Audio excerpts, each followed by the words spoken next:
This was a study that was done for relationships, married relationships, but I really believe it applies to all significant relationships. There's a positive interaction, right? Would be, honey, you look great today. Thank you. Thank you so much for, the way you take care of the house. Those are positive interactions, right? And then there's what we would call negative interactions, right? It could be, can you quit complaining? Why do you keep doing that? It's like a negative interaction would be considered an interaction that was some type of confrontation.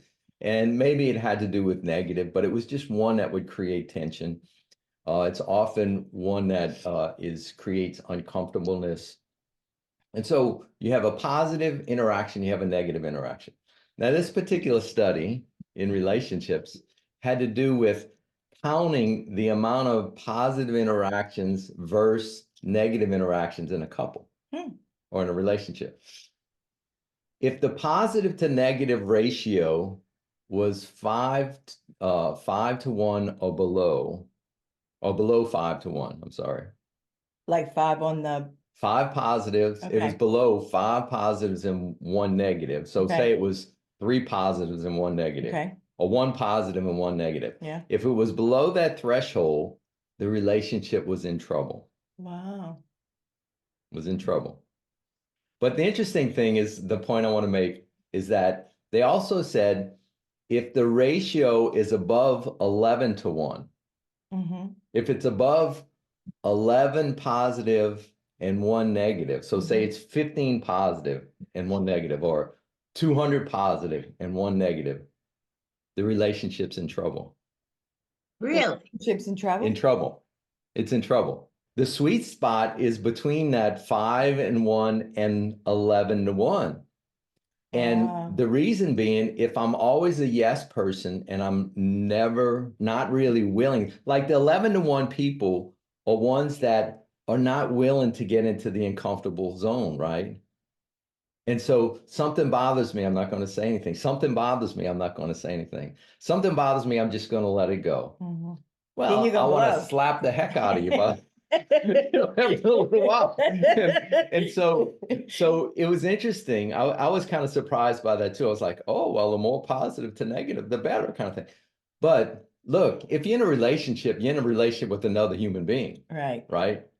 And that other human being is going to do things that bother you, and they're going to trouble you. And if we don't have the freedom to be assertive, right? We talked a little bit about assertive. If we don't have the freedom to at least be honest about our interactions and to periodically enter into that uncomfortable zone, it's really unhealthy for the relationship.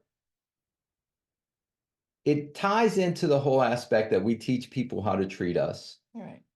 My wife likes her steak medium well to well. If I consistently cook her steaks at rare and she doesn't say anything, and it's rare and she doesn't say anything, she's actually training me to cook the steak at rare. And then the 40th steak I cook at rare, she takes it off the plate and throws it at me. It's like, this tastes terrible, And so she needs to be able to say, listen, honey, I really would prefer you to cook it. I need you to cook it medium well to well if I'm going to enjoy this. And it doesn't matter if I'm offended by it or not. It doesn't matter. It's like we need to enter into that uncomfort zone. So the sweet spot is between that 6 and 11.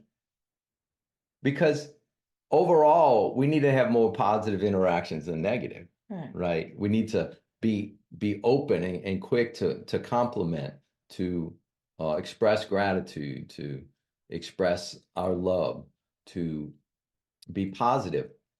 But you can't have a whole life of positives. No. Because if you get a test for cancer, you want it to come out negative. You don't want it coming out positive, right? Oh, that's true too. Now, Transform You is an intensive online coaching program that Holly Kim and I lead. It's for individuals and couples.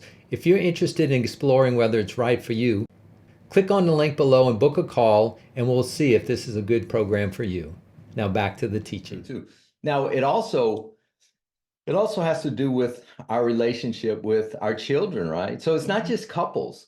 Right. Because if you reflect on it with your children, you know, I think about Moses. Moses stays in our house, and he really does a really good job in keeping the house clean. We're not there 6 out of 7 days, so it's like it's on him.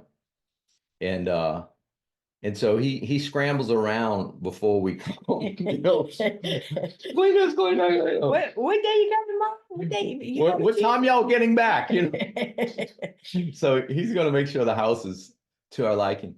But you know, last week I came home and the microwave. It seemed like food exploded in there and nothing was done about it. You know, and so it was either I was going to clean it and be resentful towards him, or I was going to say, look, you really need to clean the microwave. You're doing a great job cleaning everything else. Right. But the microwave needs to be cleaned if food explodes, you know? And so I had to communicate that, right? And he doesn't really like to be corrected. So I know that bothers him. I mean, it's real important to him to want to know that I'm happy with him.